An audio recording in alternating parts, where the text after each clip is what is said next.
जय हिंद दोस्तों। जैसे कि आप सभी को पता ही होगा कि कोरोना वायरस की वजह से इस बार छमाही परीक्षा को ओपन बुक पद्धति से यहाँ पर लिया जा रहा है एमपी बोर्ड में। तो रिवीजन टेस्ट के लिए कक्षा 10वीं और कक्षा 12वीं के पेपर को अपलोड कर दिया गया है। इन सभी पेपरों को आप कहाँ से और कैसे डाउनलोड कर पाएंगे इस वीडियो में आपको बताने जा रहा हूँ। और इस वीडियो में आपको इस पेपर का सॉल्यूशन भी दिया जाएगा, तो सभी पेपर का सॉल्यूशन आपको मिल जाएगा। तो आपको इस वीडियो को लास्ट तक देखना पड़ेगा और मैं वीडियो को लास्ट में बताऊंगा कि आप इस पेपर को कहां से डाउनलोड कर पाएंगे। तो सबसे पहले आप सभी को यह पेपर कैसे देना है, तो इस पेपर को देने के लिए सबसे पहले आपको दो तरीके से यह पेपर आप दे सकते हैं। पहला तरीका तो यह है कि आप स्कूल में जाकर इस पेपर को आसानी से दे पाएंगे। वहाँ पर सर के द्वारा आप सर जो भी आपके स्कूल टीचर होंगे उनके द्वारा यह पेपर दे दिया जाएगा, वहाँ से आप दे सकते हैं। दूसरा तरीका है कि आप खुद इसे डाउनलोड कर इस पेपर को घर से भी दे सकते हैं। तो घर से देने के लिए आपको यहाँ पर उसका आईडी पासवर्ड होना जरूरी है। तो इस 10वीं और 12वीं के पेपर आपको कैसे मिलेंगे, तो अब मैं बताता हूँ कि आपको कैसे मिलेंगे। एक तो यहाँ पर सर के द्वारा विमर्श पोर्टल की जो आईडी पासवर्ड रहते हैं उसके द्वारा लॉगिन कर ये सभी पेपर आप डाउनलोड कर पाएंगे ओपन बुक पद्धति से जो पेपर हो रहे हैं। तो सबसे पहली बात, आप जो स्टूडेंट के कुछ लोग सोचेंगे, कुछ स्टूडेंट सोच रहे होंगे कि ये सभी पेपर आ रहे हैं तो इन पेपर को हम घर बैठ कर सकते हैं और ये मतलब कि हम चीटिंग कर सकते हैं। दोस्तों, इस एग्ज़ाम को ओपन बुक पद्धति नाम दिया गया है। जैसे कि मैंने आपको इस ओपन बुक पद्धति के बारे में नहीं बता पाया, तो इसके लिए मैं माफ़ी चाहता हूँ। मैंने आप सभी को बोला था। तो आप सभी के पास ये पेपर कैसे मिलेंगे, तो दोस्तों आप अपने टीचर से कांटेक्ट करके व्हाट्सएप पर वो सेंड कर देंगे, तो आप इस पेपर को घर से डाउनलोड कर पाएंगे। तो मैं आपको बताऊंगा लास्ट में कि आप कहां से इस पेपर को डाउनलोड कर पाएंगे। सर के द्वारा भी ना कांटेक्ट करते हुए आपके अभी इस पे सारे पेपर को आप डाउनलोड कर पाएंगे। तो सबसे पहले हम ये कक्षा 10वीं का जो पेपर है उसका सॉल्यूशन देखेंगे, कक्षा 10वीं के सारे सब्जेक्टों को सॉल्यूशन देखेंगे और क्लास 12 के सारे सब्जेक्टों का सॉल्यूशन आपको बताएंगे और सारे पेपरों को बताएंगे। आशा करते हैं आप सभी को वीडियो भी पसंद आ रही होगी। वीडियो पसंद है तो सबसे पहले आप इस वीडियो को लाइक कर दें और सब्सक्राइब नहीं किया तो चैनल को सब्सक्राइब जरूर कर दें।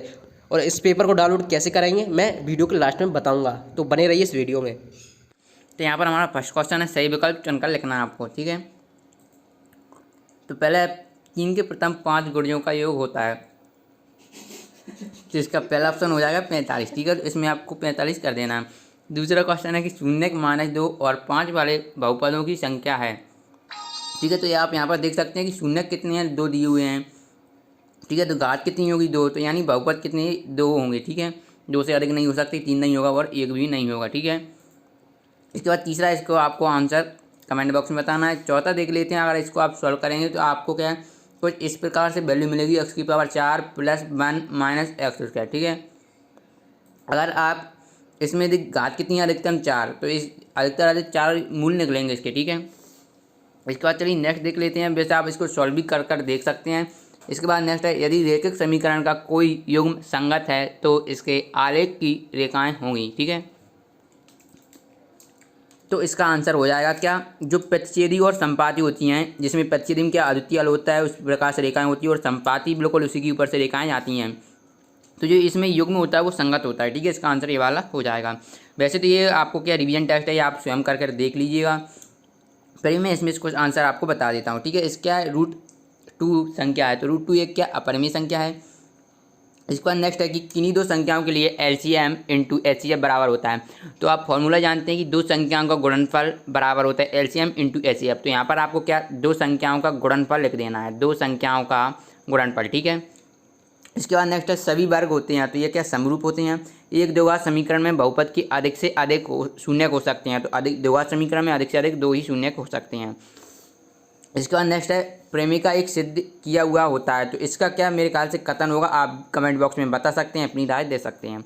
इसके बाद नेक्स्ट है, सही जोड़ियाँ मिलाना है। देखिए पहले आपको जो अच्छी तरीके से आता है वो मिलाई, जैसे मूल बिंदु आप 9th में पढ़ा हुआ क्या होते हैं, मूल बिंदु के निर्देशांक 0 0 होते हैं। अल्फा प्लस बीटा यानी आपको शून्यकों का योगफल पूछ रहा है, ठीक है। तो शून्यकों का योगफल क्या होगा, -b/a।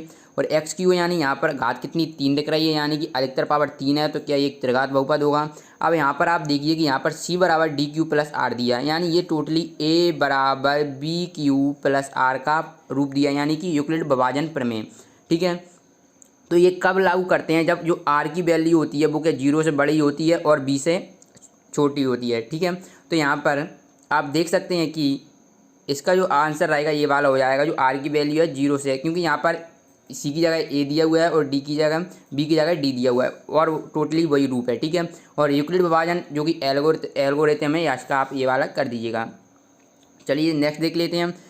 क्या है कि एक प्राकृतिक संख्या का अभाज्य गुणनफल उसके गुणनखंडों के क्रम को छोड़ते हुए अद्वितीय होता है। तो ये कंफर्म नहीं है, सत्य हो सकता है, आप चेक कर लीजिएगा, ठीक है। इसके बाद घात 1 के बहुपद को द्विघात बहुपद कह दिया, तो ये असत्य है क्योंकि घात 1 के बहुपद को रैखिक बहुपद कहते हैं। सभी ये बहुत ही इंपॉर्टेंट है रिवीजन टेस्ट आपके, जो कि वैसे ज़्यादा तैयारी हुई नहीं है, इसमें से अधिकतर चांसेस हैं कि क्वेश्चन पूछे जा सकते हैं आपके जब भी बोर्ड परीक्षा होगी, जैसे कि मार्च में होने की संभावना, मार्च में ही होंगी, ठीक है। तो उसमें आने के बहुत ज़्यादा चांसेस हैं, तो इनको आप अच्छी तरीके से कर लीजिएगा क्योंकि अधिकतर इनमें से पूछे जाने के बहुत ज़्यादा चांसेस हैं, ठीक है, बहुत ज़्यादा इंपॉर्टेंट हैं, पहले आप स्वयं, ठीक है।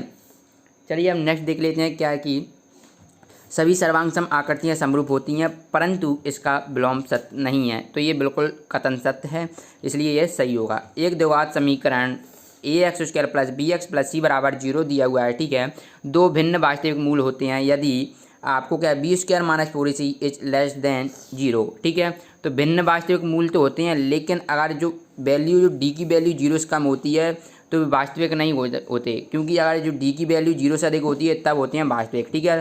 तो ये काल्पनिक होंगे, तो यहाँ पर ये गलत हो जाएगा आपका कथन, तो इसलिए ये असत्य हो जाएगा। इसके बाद नेक्स्ट है a1/a2 = b1/b2। इस स्थिति में रैखिक समीकरण युग्म संगत होता है, ठीक है। तो जैसा कि मैंने अभी आपको बताया था, संगत कब होता है, जब प्रतिच्छेदी होती हैं, यानी कि अद्वितीय है, तो ये भी प्रतिच्छेदी है, ठीक है, और संपाती होता है, तो ये आपका कथन सत्य है। नेक्स्ट है रैखिक समीकरण युग्म का सबसे व्यापक रूप है, ठीक है। तो आपको व्यापक रूप रैखिक समीकरण का बताना है, तो क्या होता है ax + b + c = 0, ठीक है। तो ये आपका व्यापक रूप हो जाएगा।